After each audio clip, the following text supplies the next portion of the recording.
प्यारे विद्यार्थी मित्रों, प्रथम बीकॉम हिंदी कक्षा में आपका स्वागत है। पिछली कक्षा से हम तुलसीदास के चौपाई पढ़ रहे थे। तुलसीदास का परिचय प्राप्त किया था और आज की कक्षा में हम उनके चौपाइयों का अध्ययन करेंगे। जो देख रहे हैं आप स्क्रीन पर, तो आपके पाठ्यक्रम में रखे गए तुलसीदास की चौपाई हैं। तो लगभग 5 चौपाई आपके पाठ्यक्रम में रखे गए हैं। चौपाई चतुष्पदी, 4 पादों का एक छंद, और इनमें से जो आपके पाठ्यक्रम में रखे गए हैं तो इनका प्रत्येक का अपना संदर्भ है। पहली जो चौपाई आपके पाठ्यक्रम में रखी गई है तो ये अयोध्या कांड के अंतर्गत है। कवितावली में, ये रामचरितमानस में नहीं, कवितावली में अयोध्या कांड के अंतर्गत है और इसमें राम के वनगमन का चित्रण किया गया है। तो वनगमन के समय तो राम अपनी समस्त वेशभूषा, आभूषण, वस्त्र तो सब त्याग कर तो सामान्य वेश में जंगल के लिए, वन के लिए निकल पड़ते हैं। उनके साथ लक्ष्मण और सीता भी चल पड़ते हैं और यहाँ वनगमन का वो चित्रण किया गया है। वन को जाते हुए राम ने किस तरह अपना वस्त्राभूषण त्याग दिया और एकदम वैरागी की तरह वहां से निकल पड़े निस्पृह होकर, इसका चित्रण यहाँ किया गया है। पहली चौपाई हम पढ़ेंगे। कीर के कागर जो नृप चीर विभूषण उपम अंगनी पाई, औध तजी मगवास को रूप जो पंथ के साथी जो लोग लुगाई, संग सुबंधु पुनीत प्रिया मनोधर्म क्रिया धरि देह सुहाई, राजीव लोचन राम चले तजी बाप को राज बटाऊ की नाई। तो राम अपने बाप का राज्य त्याग कर बटाऊ की नाई, राहगीर अथवा मुसाफिर की तरह अपने घर से निकल पड़े, चल पड़े। बटाऊ की नाई, बटाऊ का मतलब है राहगीर, मुसाफिर, प्रवासी। तो जिस तरह प्रवासी तो एक जगह से दूसरी जगह निकल पड़ता है, चल पड़ता है, और पहले जो जहाँ ठहराता तो उस जगह से उसका कोई संबंध नहीं रहता, तो अपने सभी संबंध, नाते, रिश्ते सभी त्याग कर और चल पड़ा, निकल पड़ा। तो पहली पंक्ति से हम इसे देखेंगे शब्दार्थ सहित। कीर के कागर जो नृपचीर विभूषण उपमा अंगनी पाई। तो पहली पंक्ति में तुलसीदास कहते हैं, तोते के पंख के समान। कीर के कागर जो, कीर का अर्थ है तोता, कागर का अर्थ है पंख अथवा पर, जो जैसे। तो तोता वसंत ऋतु में अपने पर त्याग देता है और नए पंख धारण करता है। तो ये एक कवि रूढ़ी है, तो लोगों का विश्वास है। वसंत ऋतु में जिस तरह पेड़ पौधे पुराने पत्तों को झाड़कर नए पत्तों के साथ सुशोभित हो जाते हैं, वसंत ऋतु में नई कोंपलें आ जाती हैं, पेड़ पौधों पर नई पुनगियां आ जाती हैं, ಹೊಸದಾಗಿ ಚಿಗುರೊಡೆಯುತ್ತದೆ ಗಿಡ ಮರಗಳೆಲ್ಲ, ಒಣಗಿ ಹೋದಂತ ಎಲೆಗಳನ್ನು ಉದುರಿಸಿಕೊಂಡು ಹೊಸದಾಗಿ ಹಸಿರೆಲೆಗಳನ್ನು ಚಿಗುರಿಸಿಕೊಂಡು मर गिड़गल सुंदरವಾಗಿ सुशोभितವಾಗಿ ಕಾಣಿಸ್ತವೆ। तो यहाँ तुलसीदास कह रहे हैं कि जैसे उसी प्रकार यहाँ तोता भी अपने पुराने पंख त्याग कर नए पंख धारण करता है, उसी प्रकार नृपचीर विभूषण, नृपचीर राजवस्त्र, चीर करते वस्त्र, नृपचीर राजसी वस्त्र, विभूषण आभूषण, गहने, सोने के गहने। तो ये सभी राम के लिए तो उनके अंगों की शोभा बढ़ाने वाले थे, विभूषण, नृपचीर आदि। लेकिन यहाँ ध्यान देने की बात यह है कि राम की देह सौंदर्य के कारण इन विभूषणों का, इन राजसी वस्त्रों का सौंदर्य खुद बढ़ा था। अब राम ने इन्हें त्याग दिया तो ये एकदम फीके पड़ गए। ಹಾಗಾಗಿ ರಾಮನ ಶರೀರದ ಮೇಲೆ ಇದ್ದಂತಹ ಈ ರಾಜಸಿ ವಸ್ತ್ರಗಳಾಗ್ಲಿ ಅಥವಾ ಚಿನ್ನದ ಆಭರಣಗಳಾಗ್ಲಿ ಅವುಗಳಿಗೆ ಒಂದು ಸೌಂದರ್ಯ ಬಂದಿದ್ದು ರಾಮನ ಶರೀರದ ಸಂಬಂಧದಿಂದಾಗಿ, ಸಂಪರ್ಕದಿಂದಾಗಿ. ಹಾಗಾಗಿ ಅವೆಲ್ಲ ಉಪಮೆಯ ರೀತಿಯಲ್ಲಿ ಇದ್ವು. ಅವುಗಳಿಗೆ ಒಂದು ಸೌಂದರ್ಯ ಇದೆ ಅಂತ ಅನಿಸಿದ್ರೆ ಅದು ರಾಮನಿಂದಾಗಿ ಆ ಸೌಂದರ್ಯ ಉಂಟಾಗಿತ್ತು. ಉಪ್ಪಮ ಅಂಗನಿಪಾಯಿ, ಉಪ್ಪಮ उपमा, अंगों के लिए तो ये उपमा के रूप में थे, अंगों के सौंदर्य को अभिव्यक्त करने वाले, ಶಬ್ದಿತ करने वाले थे ये। ಅಂದ್ರೆ ಯಾವುದಾದ್ರೂ ಒಂದು ಸೌಂದರ್ಯವನ್ನ ಅಥವಾ ವಿಷಯ ವಸ್ತುವನ್ನ ವಿವರಿಸಲಿಕ್ಕೆ ಅಥವಾ ವರ್ಣಿಸಲಿಕ್ಕೆ ನಾವು ಉಪಮೆಗಳನ್ನು ಬಳಸ್ತೇವೆ. ರಾಮನ ಸೌಂದರ್ಯವನ್ನು ವರ್ಣಿಸಲಿಕ್ಕೆ ಇಲ್ಲಿ ಈ ವಿಭೂಷಣಗಳು ಅಥವಾ ರಾಜಸಿ ವಸ್ತ್ರಗಳು ಉಪಮೇಯ ಆಗಿ ಇದ್ವು. ಆದ್ರೆ ಆ ವಸ್ತುವೇ ಇಲ್ಲದೆ ಇದ್ದಾಗ ಆ ಉಪಮೆಗೆ ಏನು ಬೆಲೆ ಬರ್ತದೆ? ಹಾಗೆ ರಾಮನ ಮೈ ಮೇಲೆ ಇಲ್ಲದೆ ಇದ್ದಾಗ ಆ ಅಂಗಾಂಗಗಳಲ್ಲಿ ಸುಶೋಭಿತವಾಗಿರುವಂತಹ ಆ ಆಭೂಷಣಗಳಿಗೆ, ಆ ರಾಜಸಿ ವಸ್ತ್ರಕ್ಕೆ ಒಂದು ಗೌರವ ಇತ್ತು. ರಾಮ ಅದನ್ನು ತ್ಯಜಿಸಿದ ಮೇಲೆ ಅವುಗಳ सौंदर्य तन्नष्टके ताने कुंठितवायितु। यहाँ पर तुलसीदास का कहना यह है कि राम के शरीर पर विभूषित ये विभूषण अथवा ये राजसी वस्त्र तो स्वयं भी तो सौंदर्य के प्रतीक बन गए थे, लेकिन राम ने जैसे ही इनको त्याग दिया अथवा निकाल दिया अपने शरीर से, तो ये एकदम फीके पड़ गए। कीर ने अर्थात तोते ने जिस तरह अपने पंख त्याग कर नए पंख धारण किए, यहाँ राम ने इन वस्त्रों का, इन आभूषणों को त्याग दिया, अपने शरीर से निकाल दिया, और वह स्वयं सहज सौंदर्य से दिखाई दे रहे थे। नील मेघ श्याम, नीले बादलों के समान सुंदर कांति वाले राम का वो सहज सौंदर्य यहाँ दिखते बनता था, बिना आभूषणों के, बिना राजसी वस्त्र के, सामान्य वेश में। तो इसलिए राम अपने समस्त आभूषण और राजसी वस्त्रों को त्याग कर वन गमन करने लगे, वन के लिए निकल पड़े। औध तजी, औध मतलब है अवध, औध अवध, अवध अयोध्या, अवध ಅಂತ ಹೇಳಿದ್ರೆ ಅವಧ ಪ್ರಾಂತ, ಅಯೋಧ್ಯ ಅದರ ರಾಜಧಾನಿ, ಅದರ ಇಡೀ ಪ್ರಾಂತ್ಯವನ್ನ ಅವಧ ಅಂತ ಹೇಳಿ ಕರೆಯುವಂತದ್ದು। औध अवध तज कर त्याग कर, मगवास को रोक जो, मगवास को रोक जो, और उन्होंने अवध को ऐसे त्याग दिया जैसे मगवास, मगवास का मतलब है मार्गवास। पुराने जमाने में जो मुसाफिर अथवा प्रवासी एक जगह से दूसरी जगह एक लंबी दूरी तय करते थे, बीच में अपनी थकान मिटाने के लिए और रात को विश्राम के लिए, उनके लिए तो इस तरह के छत्र अथवा तो ऐसे सराय हुआ करती थी, ಧರ್ಮಛತ್ರಗಳು, ಧರ್ಮಶಾಲೆಗಳೆಲ್ಲ ಇರ್ತಾ ಇದ್ವು ದಾರಿಯಲ್ಲಿ। ಹಾಗಾಗಿ ದಾರಿ ಹೋಕರಿಗೆ ರಾತ್ರಿಯನ್ನು ಕಳೀಲಿಕ್ಕೆ, ಸುಸ್ತಾರಿಸಿಕೊಳ್ಳಿಕ್ಕೆ ಅಥವಾ ಭೋಜನ ವಿಶ್ರಾಂತಿಯನ್ನು ಪಡೆದುಕೊಳ್ಳಿಕ್ಕೆ ದಾರಿಯ ಮಧ್ಯದಲ್ಲಿ ಮಗವಾಸ, ಮಾರ್ಗವಾಸ ಅಂದ್ರೆ ಧರ್ಮಛತ್ರ, हिंदी में से सराय भी कहते हैं, तो धर्मशाला, धर्मशाला अथवा धर्मछत्र रहते थे। लेकिन धर्मछत्र में, धर्मशाला में जो रात भर के लिए ठहरता है वो हमेशा वही नहीं रहता, तो जैसे ही सुबह हो जाती है वहां आगे निकल पड़ता है। तो धर्मछत्र में तो उससे जो मिला तो उन सबको ही छोड़कर तो आगे के लिए निकल पड़ता है। ಹೀಗೆ ಧರ್ಮಶಾಲೆಯಲ್ಲಿ, ಧರ್ಮಛತ್ರದಲ್ಲಿ ಇವತ್ತಿನ ಕಾಲಕ್ಕಾದ್ರೆ ಲಾಡ್ಜ್, ಲಾಡ್ಜ್ ನಲ್ಲಿ ನಾವು ಇಡೀ ದಿವಸ ಇರ್ಲಿಕ್ಕೆ ಆಗ್ತದ? ರಾತ್ರಿ ಉಳ್ಕೊಳ್ಳಿಕ್ಕೆ ಮಾತ್ರ ಅಲ್ಲಿ, ಮಾರನೇ ದಿವಸ ಮತ್ತೆ ನಮ್ಮ ಮುಂದಿನ ಪ್ರಯಾಣ ಪ್ರಾರಂಭವಾಗ್ತದೆ। तो मगवास, मार्गवास, मार्ग में तो रात भर विश्राम के लिए जो वास स्थान होता है, धर्मशाला, सराय वगैरह, और वहाँ बहुत सारे पेड़ पौधे होते हैं, तो समस्त सुविधाएं होती हैं, तो उन सबको हम त्याग कर आगे बढ़ते हैं। ಹಾಗಾಗಿ ದಾರಿಯಲ್ಲಿ ಸಿಗುವಂತಹ ಧರ್ಮಛತ್ರದಲ್ಲಿ, ಧರ್ಮಶಾಲೆಯಲ್ಲಿ ಬೇಕಾದಷ್ಟು ಸುಂದರವಾದ ಮರಗಳು, ಸೌಕರ್ಯಗಳು, ಕುಳಿತುಕೊಳ್ಳಿಕ್ಕೆ ಬೆಂಚು ಮತ್ತು ಅದೆಲ್ಲವೂ ಇರ್ತವೆ। रूख का मतलब है वृक्ष। मार्गवास में जो पेड़ पौधे होते हैं बैठकर सुस्ताने के लिए, और उन सबको हम त्याग कर आगे निकल पड़ते हैं। तो उसी तरह राम ने अवध को त्याग दिया। ಹೀಗೆ ದಾರಿಯಲ್ಲಿ ಸಿಗುವಂತಹ ಧರ್ಮಶಾಲೆಯಲ್ಲಿ, ಧರ್ಮಛತ್ರದಲ್ಲಿ ಅಥವಾ ಯಾವುದೋ ಒಂದು ಮರದ ಕೆಳಗೆ ನಾವು ವಿಶ್ರಾಂತಿಯನ್ನು ಪಡ್ಕೊಳ್ತಿದ್ರೆ ಆ ಮರದ ಕೆಳಗೆಯೇ ನಾವು ಕೂತ್ಕೊಳ್ಳಿಕ್ಕೆ ಸಾಧ್ಯ ಇಲ್ಲ, ಅಲ್ಲಿಂದ ಮುಂದಕ್ಕೆ ಹೋಗ್ತೇವೆ। ಹೇಗೆ ಮಾರ್ಗವಾಸದ ವೃಕ್ಷಗಳನ್ನು ತ್ಯಜಿಸಿ ನಾವು ಮುಂದೆ ಹೋಗ್ತೇವೋ, ಅದೇ ರೀತಿಯಾಗಿ ಅವಧವನ್ನು ತ್ಯಜಿಸಿ ರಾಮ ಅರಣ್ಯವಾಸಕ್ಕೆ ಹೊರಟರು। अवध तजी, अवध को त्याग कर, जैसे मार्गवास में वृक्ष मिलते हैं तो उन वृक्षों को त्याग कर, छोड़कर हम आगे बढ़ जाते हैं, उसी तरह अवध को उन्होंने त्याग दिया। ಹೀಗೆ ರಾಮ ಕೂಡ ಅರಮನೆಯನ್ನು ಬಿಟ್ಟು ತನ್ನ ಪ್ರಚಾರಕರನ್ನ, ಕುಟುಂಬದವರನ್ನ ಎಲ್ಲರನ್ನೂ ಕೂಡ ಬಿಟ್ಟು ಅರಣ್ಯದ ಕಡೆಗೆ ಹೊರಟ। पंथ के साथी जो लोग लुगाई, इस पंक्ति में तुलसीदास कहते हैं कि राम वन गमन के लिए निकल पड़े थे, तो सबको छोड़कर चले जा रहे थे।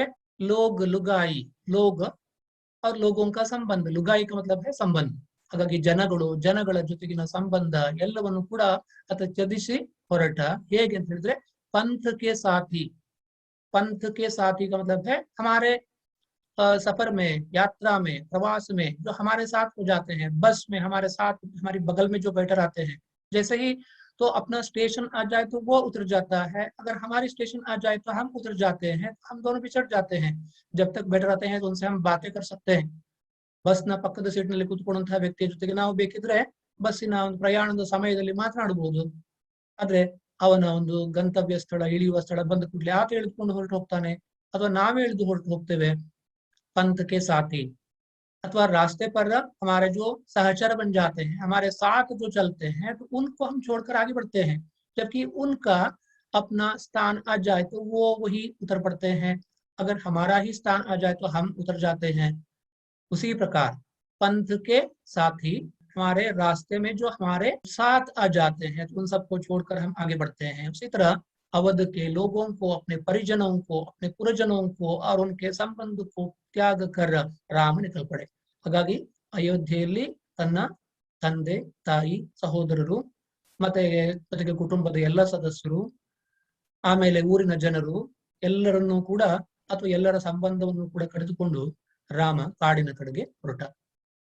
अनिवार्यತೆಯಾಗಿತ್ತು, विवशತೆಯಾಗಿತ್ತು। राम की विवशता थी, अनिवार्यता थी, क्योंकि कैकेयी ने जो कहा अथवा वर मांगा अपने पति दशरथ से, और उसको निभाना राम अपना कर्तव्य समझ रहे थे।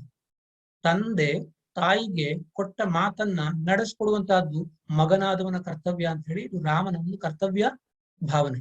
ಹಾಗೆ ತಂದೆ ಕೊಟ್ಟ ಮಾತು ಅದು ನಡೆಯಬೇಕು, ತಂದೆ ಕೊಟ್ಟ ಮಾತು ತಾಯಿಗೆ, ಅದರಿಂದ ರಾಮನಿಗೆ ಹಾನಿ ಆಗ್ತದೆ, ರಾಮನಿಗೆ ಅದ್ರ ಚಿಂತೆ ಇಲ್ಲ। ಆದ್ರೆ ತಂದೆ ತನ್ನ ತಾಯಿಗೆ ಕೈಕೇಯಿ ಮಲತಾಯಿ, ಅಂದ್ರೆ ರಾಮನ ದೃಷ್ಟಿಯಲ್ಲಿ ಆಕೆ ತಾಯಿಯೇ, ತಾಯಿಗೆ ಕೊಟ್ಟ ಮಾತನ್ನು ನಡೆಸುವ ಹಾಗೆ ಆಗ್ಬೇಕು, ಮಾತು ತಪ್ಪಬಾರದು, ಹಾಗಾಗಿ ತಾನು ಕಾಡಿಗೆ ಹೋಗ್ಬೇಕು। ತನಗೆ ಅದರಿಂದ ತೊಂದರೆ ಆಗ್ತದೆ, ತಾನು ರಾಜ್ಯ ಭ್ರಷ್ಟನಾಗ್ತೇನೆ, ಅಧಿಕಾರವನ್ನು ಕಳ್ಕೊಳ್ತೇನೆ, ಮೂಲತಃ ಅಧಿಕಾರ ರಾಮನಿಗೆ ಸಿಗಬೇಕಾದದ್ದು ಆ ಕಾಲದ ನ್ಯಾಯದ प्रकार। जो ज्येष्ठ पुत्र होता है, बड़ा लड़का होता है, उसी को तो राज सिंहासन प्राप्त होता था। राम को ये सिंहासन मिलना था, तो उसका अभिषेक, राज्याभिषेक का वो अवसर था, तो उसी वक्त दशरथ ने इसका प्रबंध कर दिया था, लेकिन उसी वक्त उनको वहां से निकलना पड़ता। ಹಾಗಾಗಿ ಇನ್ನೇನು ರಾಜ್ಯಾಭಿಷೇಕ ಆಗಬೇಕು ಅನ್ನುವ ಸಂದರ್ಭದಲ್ಲೇ ಅದನ್ನ ಎಲ್ಲವನ್ನೂ ತ್ಯಜಿಸಿ ಹೊರಡಬೇಕಾದಂತ ಒಂದು ಅನಿವಾರ್ಯತೆ, ವಿವಶತೆ ರಾಮನಿಗೆ उठाते और उसे वो बहुत ही निष्प्रभ भाव से स्वीकार करते हैं, निष्काम भाव से इसे स्वीकार करते हैं। उनके मन में कोई खोट हाँ नहीं होती। तो लोग और लुगाई लोगों का संबंध सब त्याग कर वैसे ही चल पड़े जैसे रास्ते में मुसाफिर एक दूसरे से मिलते हैं, और जैसे ही तो अपना स्थान आ जाए तो उसको बिछड़ जाते हैं। उसी तरह राम भी सबको छोड़कर वहां से जंगल के लिए निकल पड़े। अब उनके साथ कौन था? संग सुबंधु, राम के साथ उनका बंधु था, भाई था। बंधु, बंधु का मतलब है भाई, रामन सहोदर लक्ष्मण ಜೊತೆಯಲ್ಲಿದ್ದ। सुबंधु, यहाँ उसे सुबंधु कहा गया है, अच्छा भाई। ಲಕ್ಷ್ಮಣ ತುಂಬಾ ಪ್ರೀತಿ ಪಾತ್ರನಾದಂತಹ ಒಳ್ಳೆಯ ಸಹೋದರ, ಹಾಗಾಗಿ ಇಲ್ಲಿ ಸುಬಂಧು ಅಂತ ಹೇಳಿದ್ರೆ ಒಳ್ಳೆಯ ಸಹೋದರ ಲಕ್ಷ್ಮಣ। लक्ष्मण रामनನ್ನು ಬಿಟ್ಟು ಇದ್ದಿದ್ದೇ ಇಲ್ಲ, ಸದಾ ಕಾಲ ಜೊತೆಯಲ್ಲೇ ಇರ್ತಾ ಇದ್ದವನು। तो भाई के साथ, अपने बड़े भाई राम के साथ वो हमेशा रहता था और उसे छोड़कर उससे रहा नहीं जाता था। अब भी राम के वनगमन के समय भी वो राम के साथ ही है, और वो हट करता है, मैं भी आपके साथ आ जाऊंगा। संग, साथ में, सुबंधु, अच्छा भाई लक्ष्मण है। पुनीत प्रिया, और फिर पवित्र सीता है, राम की प्रिया सीता है, जो अत्यंत पवित्र है, मन से पवित्र है, ಭಾವೋ से ಪವಿತ್ರ है। ಹಾಗಾಗಿ ಭಾವನೆಗಳಿಂದ, ಶೀಲದಿಂದ, ಸೌಂದರ್ಯದಿಂದ, ಎಲ್ಲದಿಂದಲೂ ಕೂಡ ಆಕೆ ಪವಿತ್ರಳು। पुनीत प्रिया, पुनीत पवित्र प्रिया सीता भी राम के साथ है। तो मैं अपने पति के साथ ही रहूंगी, उसके अलावा यहाँ रह नहीं पाऊंगी, राजमहल में मैं नहीं रहूंगी। राम के साथ वो भले ही जंगल में कुटी में रहे, मैं उसके साथ रहूंगी। उसने निश्चय किया, अपने पति के साथ चलने का आग्रह किया, हट किया। और इस तरह राम के साथ और दो हैं, तो यहाँ वनवास केवल राम को दिया गया था। ಗಮನಿಸಬೇಕಾದಂತ ಅಂಶ ಅಂತ ಹೇಳಿದ್ರೆ ವನವಾಸ ರಾಮನಿಗೆ ಮಾತ್ರ ವಿಧಿಸಲ್ಪಟ್ಟಿದ್ದು। ಕೈಕೇಯಿ ಕೇಳಿಕೊಂಡಿದ್ದು ರಾಮನಿಗೆ ಮಾತ್ರ ವನವಾಸ, ಸೀತೆಗೆ ವನವಾಸ ಏನಿಲ್ಲ, ಲಕ್ಷ್ಮಣನಿಗೂ ವನವಾಸ ಇಲ್ಲ, ಅವ್ರು ಬೇಕಾದ್ರೆ ಅರಮನೆಯಲ್ಲಿ ಇರ್ಬೋದು। ಆದ್ರೆ ಇಲ್ಲಿ ಇಬ್ಬರೂ ಕೂಡ ರಾಮನ ಜೊತೆಗೆ ತಾವು ಬರ್ತೇವೆ ಅಂತೇಳಿ ಹಠ ಹಿಡಿದು ರಾಮನನ್ನ ಒಪ್ಪಿಸ್ತಾರೆ, ರಾಮನ ಜೊತೆಗೆ ಹೊರಡ್ತಾರೆ। ಸಂಗ ಸುಬಂಧು, राम के साथ अच्छा भाई लक्ष्मण है, पुनीत प्रिया पवित्र सीता है प्रिया। और इन दोनों की तुलना यहाँ तुलसीदास कर रहे हैं धर्म और क्रियास। मनो, मानो, मनो का मतलब है मानो, धर्म क्रिया धरि देह सुहाई।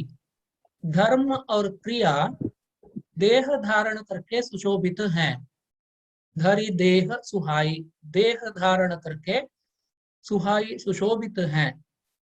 ಇಲ್ಲಿ ಯಾರು ಯಾವುದು ಅಂತ ಕೇಳಿದ್ರೆ ಲಕ್ಷ್ಮಣ ಧರ್ಮಕ್ಕೆ ಪ್ರತಿನಿಧಿ, ಪ್ರಿಯಾ ಸೀತಾ ಅವಳು ಕರ್ಮಕ್ಕೆ ಪ್ರತಿನಿಧಿ. ಧರ್ಮ ಮತ್ತೆ ಕರ್ಮ ಅಂತ, ಕ್ರಿಯಾ ಅಂದ್ರೆ ಕರ್ಮ, ಧರ್ಮ ಕರ್ಮ ಅಂತ ನಾವು ಹೇಳ್ತೇವೆ. ಇಲ್ಲಿ ಲಕ್ಷ್ಮಣ ಧರ್ಮ, ಸೀತೆ ಕರ್ಮ, ಎರಡು ಕೂಡ ಬಿಡುವ ಹಾಗಿಲ್ಲ ಮನುಷ್ಯ ಜೀವನದಲ್ಲಿ. ಹಾಗಾಗಿ ಇದು ಒಂದು ಫಿಲಾಸಫಿ ಆಗ್ತದೆ. ಇಲ್ಲಿ ಜೀವನದಲ್ಲಿ ಮನುಷ್ಯನಿಗೆ ಧರ್ಮವೂ ಬೇಕು ಕರ್ಮವೂ ಬೇಕು, ಕರ್ಮವನ್ನ ಧರ್ಮಪೂರ್ವಕವಾಗಿ ಮಾಡಬೇಕು. ಇಲ್ಲಿ ಲಕ್ಷ್ಮಣ ಧರ್ಮದ ಪ್ರತೀಕ, सीते कर्मद अथवा क्रियेय प्रतीक। तो यहाँ तुलसीदास इन दोनों के समान में क्या रहे हैं, संग सुबंधु लक्ष्मण है, पुनीत प्रिया सीता है। सुबंधु लक्ष्मण धर्म के प्रतिनिधि हैं, धर्म के प्रतीक हैं, और पुनीत प्रिया सीता क्रिया के प्रतीक हैं अर्थात कर्म का प्रतीक है। धरी देह सुहाई, जैसे तो इन दो तत्वों ने देह धारण कर लिया हो, सुशोभित हुए हो, ऐसा लग रहा है। ಹಾಗಾಗಿ ಧರ್ಮವೇ ಮೂರ್ತಿ ವ್ಯಕ್ತ ಹಾಗೆ ಲಕ್ಷ್ಮಣ, ಕರ್ಮವೇ ಮೂರ್ತಿ ವ್ಯಕ್ತ ಹಾಗೆ ಸೀತೆ ಇದ್ದಾರೆ. ದೇಹ ಧಾರಣೆ ಮಾಡಿದಂತಹ ಎರಡು ತತ್ವಗಳ ಹಾಗೆ ಕಾಣಿಸ್ತಾ ಇದ್ದಾರೆ. ಧರ್ಮ ದೇಹ ಧಾರಣೆ ಮಾಡಿದಾಗ ಲಕ್ಷ್ಮಣನಾಗ್ತದೆ, ಕ್ರಿಯೆ ಅಥವಾ ಕರ್ಮ ದೇಹ ಧಾರಣೆ ಮಾಡಿದ್ರೆ ಸೀತೆ ಆಗ್ತದೆ. ಆದ್ರೆ ಈ ಎರಡಕ್ಕೂ ಕೂಡ ಸುಂದರವಾದಂತಹ ಒಂದು ಅಭಿವ್ಯಕ್ತಿ ಸಿಕ್ಕಿದೆ, लक्ष्मण रूपದಲ್ಲಿ सीते रूपದಲ್ಲಿ। राम के साथ दोनों, तो धर्म भी है कर्म भी है। कर्म प्रत्येक को करना है, धर्म पूर्वक करना है। तो संग सुबंध पुनीत प्रिया मनो धर्म क्रिया धरी देह सुहाई, जैसे धर्म ने और क्रिया ने सुंदर देह धारण कर लिया, सुशोभित है यहाँ लक्ष्मण के रूप में, सीता के रूप में। और इन दोनों को अपने साथ लेकर वे जंगल के लिए निकल पड़ते हैं, वन गमन करते हैं। राजीव लोचन राम चले, राम को राजीव लोचन कहा जाता है। कमल नयन राजीव लोचन, ಹಾಗಾಗಿ ಕಮಲದಂತಹ ಕಣ್ಣುಗಳುಳ್ಳವನು ರಾಮ। राजीव लोचन राम चले, तजी बाप को राज, बाप को राज बाप का राज्य, दशरथ का तो पिताजी दशरथ का ये राज्य त्याग कर बटाओ की नाई, प्रवासी की तरह मुसाफिर की तरह राहगीर की तरह। ಬಟಾವು ಅಂತ ಹೇಳಿದ್ರೆ ರಾಹಗೀರ್, ಮುಸಾಫಿರ್, ಪ್ರವಾಸಿ, ಯಾತ್ರಿ। ಹಾಗಾಗಿ ದಾರಿ ಹೋಪನ ಹಾಗೆ ಕಿ ನಾಯಿ ಕಿ ತರ, ನಾಯಿ का मतलब है तरह, बटाऊ की नाई राहगीर की तरह मुसाफिर की तरह निकल पड़े, चल पड़े। राजीव लोचन राम चले, तजी बाप को राज, बाप का राज्य त्याग कर, तज कर बटाऊ की नाई, यात्री की तरह, प्रवासी की तरह, मुसाफिर की तरह राजमहल छोड़कर निकल पड़े। और उनके साथ सुबंधु लक्ष्मण था, पुनीत प्रिया सीता थी। और इनके संबंध में तुलसीदास कहते हैं सुबंधु लक्ष्मण जो धर्म का प्रतिनिधि लग रहा था, और पुनीत प्रिया वह क्रिया का प्रतीक लग रही थी। इन दोनों को साथ लेकर राम अपने बाप का राज्य, दशरथ का राज्य, अयोध्या, अवध त्याग कर वनगमन के लिए निकल पड़े। जैसे तोता वसंत ऋतु में अपने पंख त्याग कर नए पंखों से सुशोभित होता है, उसी तरह राजसी वस्त्र आभूषण त्याग कर राम सहज सौंदर्य से सुशोभित थे। यहाँ तुलसीदास कहते हैं कि राजसी वस्त्र अथवा आभूषण, तो जिनको सम्मान प्राप्त हुआ था राम के शरीर पर रहने का, अब राम का संबंध संपर्क त्याग कर वे बेकार हो गए और ये उपमा के समान थे। तो राम के सौंदर्य का वर्णन करने में उपमा का काम कर रहे थे ये दोनों। अब जब उपमेय ही नहीं रहा, उपमान का उपयोग क्या है? ಹಾಗಾಗಿ ಉಪಮಾ ಅಲಂಕಾರದಲ್ಲಿ ಉಪಮಾನ, ಉಪಮೇಯ ಮತ್ತೆ ಸಾಧಾರಣ ಧರ್ಮ ವಾಚಕ ಶಬ್ದ ಒಟ್ಟು 4 ತತ್ವಗಳಿರ್ತವೆ. ಅದರಲ್ಲಿ ಉಪಮಾನ ಯಾವುದಕ್ಕೆ ಹೋಲಿಸ್ತಾ ಇದ್ದೇವೆ, ಅದು ಉಪಮಾನ। ರಾಮನ ಸೌಂದರ್ಯವನ್ನು ಹೋಲಿಸುವಾಗ ಇಲ್ಲಿ ಉಪಮಾನದ ರೂಪದಲ್ಲಿ ಈ ರಾಜಸಿ ವಸ್ತ್ರ ಆಭೂಷಣಗಳು, ರಾಮನ ದೇಹದ ಸೌಂದರ್ಯವೇ ಅಲ್ಲಿ ಪ್ರಧಾನವಾದದ್ದು, ಆದ್ರೆ ಅದಕ್ಕೆ ಉಪಮೆ ಕೊಡುವ ಹಾಗೆ, ಅದಕ್ಕೆ ಉಪಮಾನವನ್ನ ನೀಡುವ ಹಾಗೆ ಈ ಆಭೂಷಣಗಳು ಅಥವಾ ರಾಜಸಿ ವಸ್ತ್ರ ಇತ್ತು। ಎರಡು ಬೇರೆ ಬೇರೆ ಆದ ಮೇಲೆ ಅಲ್ಲಿ ಉಪಮಾನಕ್ಕೆ ಎಲ್ಲಿ ಬೆಲೆ ಉಳಿತದೆ? ಯಾವುದರನ್ನು ಹೊಗಳಲಿಕ್ಕೆ ಅಥವಾ ವರ್ಣಿಸ್ಲಿಕ್ಕೆ ಉಪಮಾನ ಬೇಕು, ಆ ವಸ್ತುವೇ ಇಲ್ಲದೆ ಇದ್ದಾಗ ಉಪಮಾನಕ್ಕೆ ಏನು ಬೆಲೆ ಉಳಿಯಿತು? इसी तरह राजसी वस्त्र नृपचीर अथवा विभूषण जो उपमा के रूप में राघु के अंगों पर सुशोभित थे, अब वह तिरस्कृत हो गए, वह निकाल दिए गए, तो उनका कोई मूल्य नहीं रहा, उनका कोई सौंदर्य नहीं रहा, क्योंकि राम के सौंदर्य के कारण इनका सौंदर्य था। राम ने इनको त्याग दिया, निकाल दिया, तो इनका सौंदर्य बेकार हो गया, निरर्थक हो गया। जैसे कि अपने पंख त्याग कर, पुराने पंख त्याग कर नए पंख धारण करता है, सुंदर दिखाई देता है, नव यौवन प्राप्त करता है। इसी तरह राम ने राजसी वेशभूषा, वस्त्राभूषण जो उनके अंगों के लिए उपमा के समान थे, तो उनको त्याग दिया और सहज वेश में, सामान्य वेश में निकल पड़े। अवधत जी अवध को, अयोध्या को त्याग कर इस तरह निकल पड़े जो मार्गवास में जो वृक्ष मिलते हैं, धर्मशाला में अथवा सराय में जो वृक्ष होते हैं, तो उन सबको त्याग कर ही हम आगे बढ़ते हैं, तो उनको अपने साथ ले ही जा सकते। ಹಾಗಾಗಿ ದಾರಿಯಲ್ಲಿ ಸಿಕ್ಕುವಂತಹ ಮಾರ್ಗಾಯಾಸಕ್ಕೆ ನಾವು ಯಾವುದಾದ್ರೂ ಮರದ ಕೆಳಗೆ ಕೂತ್ಕೊಂಡ್ರೆ ವಿಶ್ರಾಂತಿಗಾಗಿ ಆ ಮರವನ್ನೇ ಜೊತೆಗೆ ತಕೊಂಡು ಹೋಗ್ಲಿಕ್ಕೆ ಆಗುದಿಲ್ಲ, ಬಿಟ್ಟೆ ಹೋಗ್ಬೇಕು ಅದನ್ನ. ಹಾಗೆ ಮಾರ್ಗವಾಸದಲ್ಲಿ ಮಾರ್ಗಾಯಾಸವನ್ನು ನಿವಾರಿಸಿಕೊಳ್ಳಿಕ್ಕೆ ಮರದ ಕೆಳಗೆ ಕೂತ್ರೆ ಮರವನ್ನ ತೆಗೆದುಕೊಂಡು ಹೋಗುದಿಲ್ಲ. ಹಾಗೆಯೇ अयोध्या तेजसी इಲ್ಲಿಯವರೆಗೆ आश्रयವಾಗಿತ್ತು। तो राम के लिए तो अब तक आश्रय था, आवास था अयोध्या, अवध, और उसे त्याग दिया और निकल पड़े राम पंथ के साथी।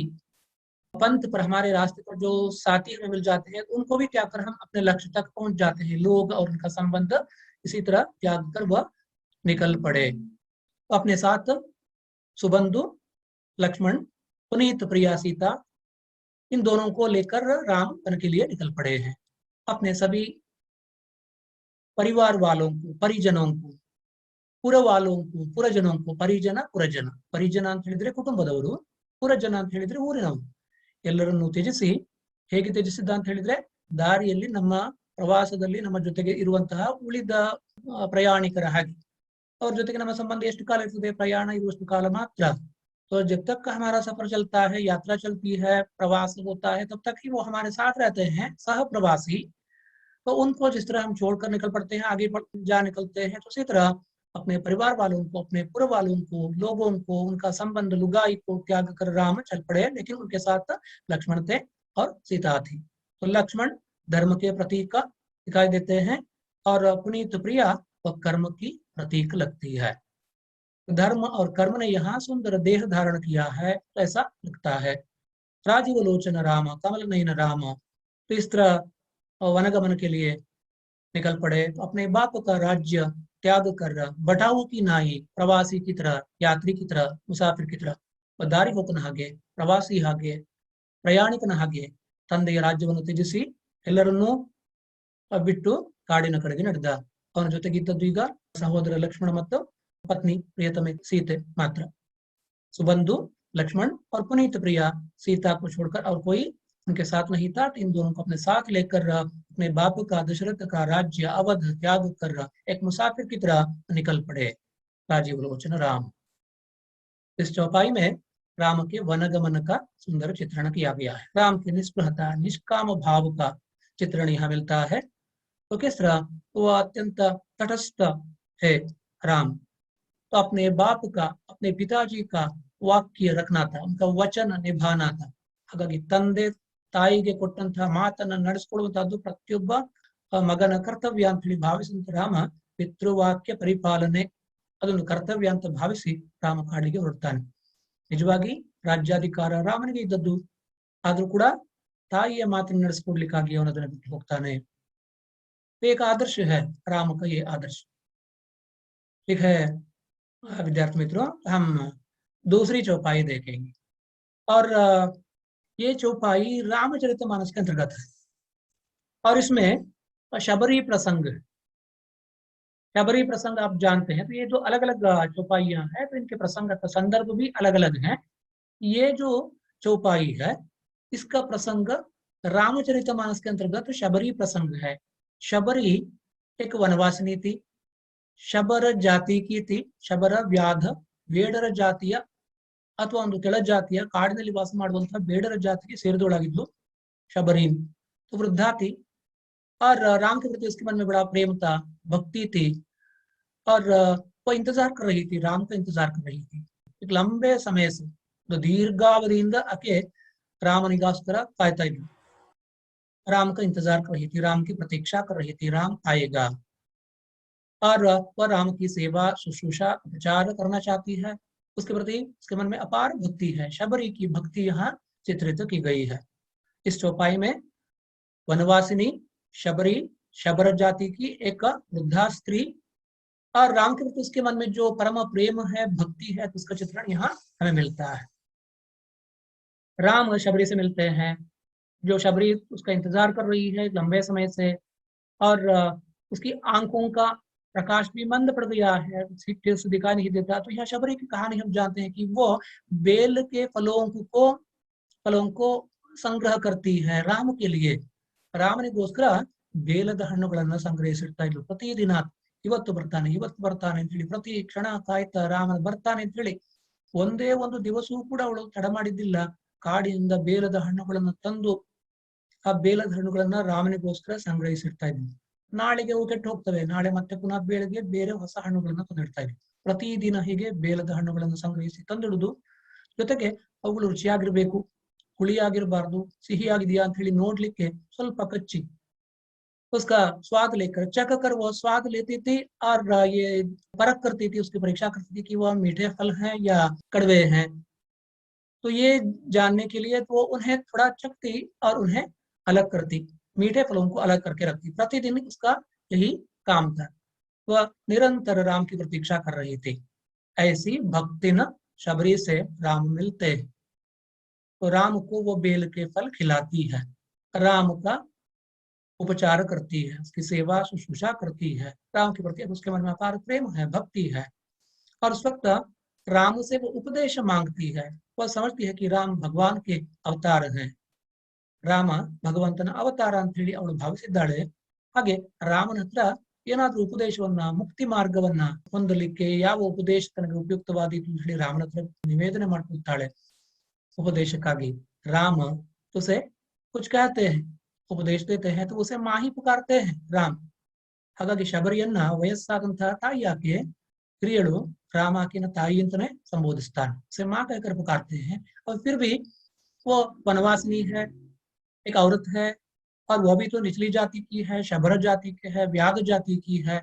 राम से कुछ मौलिक वचन वह सुनना चाहती है। राम उन्हें वो सब कहते हैं, भक्ति क्या है, मोक्ष का मार्ग क्या है, अथवा साधना कैसे की जाती है। इन सबके संबंध में तो उसके सवाल हैं, प्रश्न है, उन सभी सवालों का राम जवाब देते हैं। तो यहाँ राम के विचार हमें मालूम पड़ते हैं कि शबर जाति की, निम्न जाति की स्त्री के साथ राम का तो इतना सौहार्द पूर्वक व्यवहार हम देख पाते हैं। तो राम के मन में किसी निचली जाति अथवा स्त्रियों के प्रति कोई दुर्भाव नहीं था।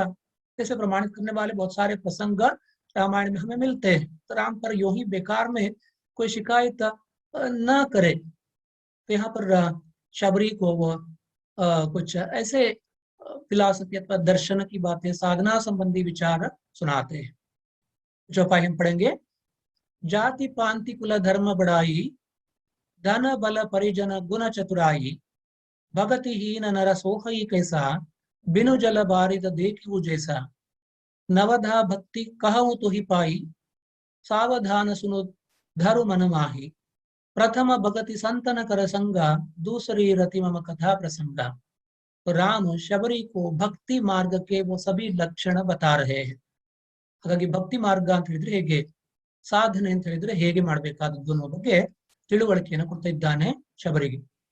ಜಾತಿ ಪಾಂತಿ ಕುಲ ಧರ್ಮ ಬಡಾಯಿ, ಧನ ಬಲ ಪರಿಜನ ಗುಣ ಚತುರಾಯಿ, भगति हीन नर सोहई कैसा, बिनु जल बारिद देखियो जैसा, नवधा भक्ति कहूँ तो ही पाही, सावधान सुनु धरु मन माही, प्रथम भगति संतन कर संगा, दूसरी रति मम कथा प्रसंगा। यहाँ पर राम का ये कथन है, सुनिए देखिए, जाति पांति कुल धर्म बड़ाई, धन बल परिजन गुण चतुराई, तो ये सब व्यक्ति की विशेषताएं होती हैं, तो व्यक्ति का महत्व बढ़ाने वाले गुण तत्व हैं। ಹಾಗಾಗಿ ಒಬ್ಬ ವ್ಯಕ್ತಿಗೆ ದೊಡ್ಡವ ಅಂತ ನಾವು ಯಾವಾಗ ಕರಿತೇವೆ ಅಂತ ಹೇಳಿದ್ರೆ, ಉನ್ನತ ಜಾತಿಯಲ್ಲಿ ಹುಟ್ಟಿದ್ರೆ ಅಥವಾ ಒಂದು ಯಾವುದೋ ಒಂದು ಶ್ರೇಷ್ಠವಾದ ಮಾರ್ಗವನ್ನ ತಾರಿಸಿಕೊಂಡಿದ್ರೆ, पांति पांत पंथ, उनका अपना संप्रदाय है, अपना रास्ता है, उनकी अपनी श्रेष्ठ जाति है, कुल है तो श्रेष्ठ कुल का है, तो धर्म और धर्म के आचरण का वो सो अवसर उसे प्राप्त हुआ है, बड़ाई है, बड़प्पन है उसमें, धन है, बल है, परिजन है, अर्थात उसके बहुत सारे परिवार वाले हैं, और गुण है उसमें, वह गुणी भी है, चतुराई, बुद्धिमान भी है। वो व्यक्ति ಉನ್ನತವಾದಂತಹ ಹಂತಕ್ಕೆ ತಲುಪಲಿಕ್ಕೆ ಈ ಎಲ್ಲವೂ ಕಾರಣವಾಗ್ತವೆ. ಅವನು ಗುಣವಂತ, ಬುದ್ಧಿವಂತ, ಒಳ್ಳೆಯ ಕುಟುಂಬ ಅವನಿಗೆ ಸಿಕ್ಕಿದೆ, ಅವನ ಹತ್ರ ಹಣ, ಸಂಪತ್ತು, ವೈಭವ ಇದೆ, ಶಕ್ತಿ ಇದೆ, ಬಲ ಇದೆ, ಸೈನ್ಯ ಇದೆ, ದೊಡ್ಡಸ್ತಿಕೆ ಇದೆ, ಧರ್ಮ ಇದೆ, ಅವನು ಧಾರ್ಮಿಕ, ಕುಲ ಇದೆ, ಒಳ್ಳೆಯ ಕುಲದಲ್ಲಿ ಹುಟ್ಟಿದ್ದಾನೆ, ಒಳ್ಳೆಯ ದಾರಿಯಲ್ಲಿ ನಡೀತಾ ಇದ್ದಾನೆ, ಒಳ್ಳೆಯ ಜಾತಿಯಲ್ಲಿ ಹುಟ್ಟಿದ್ದಾನೆ. ಇಷ್ಟೆಲ್ಲ ಇದ್ದಾಗ ಒಬ್ಬ ವ್ಯಕ್ತಿಯನ್ನು ನಾವು ಶ್ರೇಷ್ಠ ಅಂತ ಹೇಳಿ ಭಾವಿಸ್ತೇವೆ. ऊंची जाति में पैदा हुआ है तो एक ऐसा सुंदर व अच्छा रास्ता उसने पकड़ा है अपने जीवन में, तो कुल सत्कुल प्रसूत है, धार्मिक है, और उसमें बड़प्पन है, धन है, बल है, परिजन है अर्थात परिवार वाले हैं, गुण है, ಚತುರಾಯಿ है. ಇಷ್ಟು ಸಾಕಲ್ವ ಮನುಷ್ಯನಿಗೆ ಒಳ್ಳೆ ರೀತಿಯಲ್ಲಿ ಬದುಕಲಿಕ್ಕೆ? ಆದ್ರೆ ಇವೆಲ್ಲ ಇದ್ರೂ ಕೂಡ, ಇಷ್ಟೆಲ್ಲ ಇದ್ರೂ ಕೂಡ, ಒಳ್ಳೆ ರೀತಿಯಲ್ಲಿ ಬದುಕುವ ಅವಕಾಶ ಇದ್ರೂ ಕೂಡ ಒಂದು ಅಂಶ ಇಲ್ಲದೆ ಹೋದ್ರೆ ಎಲ್ಲವೂ ವ್ಯರ್ಥವಾಗ್ತದೆ. तो राम कहते हैं कि वो है भक्ति, भगति. बिना भक्ति के तो इन सब के होते हुए भी व्यक्ति का जीवन बेकार रहता है. भगति हीन नर सोहई कैसा. तो नर में अगर भक्ति नहीं है, वह भक्तिहीन है, तब तो वो कैसे सुशोभित होता है? तो सभी गुणों के साथ होते हुए भी, सत्कुल प्रसूत होते हुए, अच्छे रास्ते पर चलते हुए, अथवा धर्म का आचरण करते हुए, बड़प्पन के रहते, धन, बल, परिजन, गुण, चतुराई, इन सब के होते हुए भी अगर भक्ति नहीं है, तब तो उसका जीवन व्यर्थ है. तो कैसे सुशोभित होता है? नहीं हो सकता. भगति हीन नर सोहई कैसा. सो ही सुशोभित कैसे होता है ಅಂದ್ರೆ ಭಕ್ತಿ ಇಲ್ಲದಿದ್ರೆ ಮತ್ತೆ ಏನೇ ಇದ್ರೂ ಕೂಡ ಎಲ್ಲವೂ ವ್ಯರ್ಥ. ಭಕ್ತಿ ಬಹಳ ಪ್ರಧಾನವಾದದ್ದು, ಅದು ಮೂಲ. ಭಕ್ತಿ ಇರಬೇಕಾದದ್ದು. ಭಕ್ತಿ ಇಲ್ಲದಿದ್ರೆ ಮತ್ತೆ ಏನಿದ್ರು ಕೂಡ ಎಲ್ಲವೂ व्यर्थ. बिनु जल वारिद देखियो जैसा. तुलसीदास कहते हैं कि ये उसी प्रकार होगा जैसे बादलों में अगर पानी ना हो तो किस लिए बादल बेकार हो जाते हैं. ಹಾಗಾಗಿ ನೀರಿಲ್ಲದೆ ಇದ್ರೆ ಮೋಡ ಅದು ವ್ಯರ್ಥ ಆಗ್ತದೆ. ನೀರಿಲ್ಲದ ಮೋಡ ವ್ಯರ್ಥವಾಗಿ ಆಕಾಶದಲ್ಲಿ ಸಂಚರಿಸುವ ಹಾಗೆ. बिनु जल, बिना पानी के बारिद, वारिद वारिद बादल, बारिद बादल, देखियो जैसा, और जैसे दिखाई देता है सिर्फ देखने पर, ಹಾಗೆ ನೋಡ್ಲಿಕ್ಕೆ ಮಾತ್ರ ಆಕಾಶದಲ್ಲಿ ಕಾಣಿಸುವಂತಹ ಮೋಡಗಳು. ನೀರಿಲ್ಲ, ಅದರಲ್ಲಿ ಮಳೆ ಬರುವುದಿಲ್ಲ, ಮಳೆ ಸುರಿಸುವ ಗುಣಗಳಿಲ್ಲ ಅಂತ ಹೇಳಿದ್ರೆ ಮೋಡಕ್ಕೆ ಏನು ಬೆಲೆ? ಹಾಗೆ ಭಕ್ತಿ ಇಲ್ಲದ ಮೇಲೆ ಜಾತಿ ಆಗ್ಲಿ, ಕುಲವಾಗ್ಲಿ, ಧರ್ಮವಾಗ್ಲಿ, ದೊಡ್ಡಸ್ತಿಕೆ ಆಗ್ಲಿ, ಶ್ರೀಮಂತಿಕೆ ಆಗ್ಲಿ, ಶಕ್ತಿ ಆಗ್ಲಿ, ಕುಟುಂಬದವರಾಗ್ಲಿ, ಗುಣ, बुद्धिवंतिके ಎಲ್ಲ व्यर्थ ಆಗ್ತದೆ. भक्ति ಬೇಕು. तो बिना भक्ति के मनुष्य का कोई महत्व नहीं है. जैसे बिना पानी के बादल निस्सत्व होता है, निरर्थक होता है. धन्यवाद.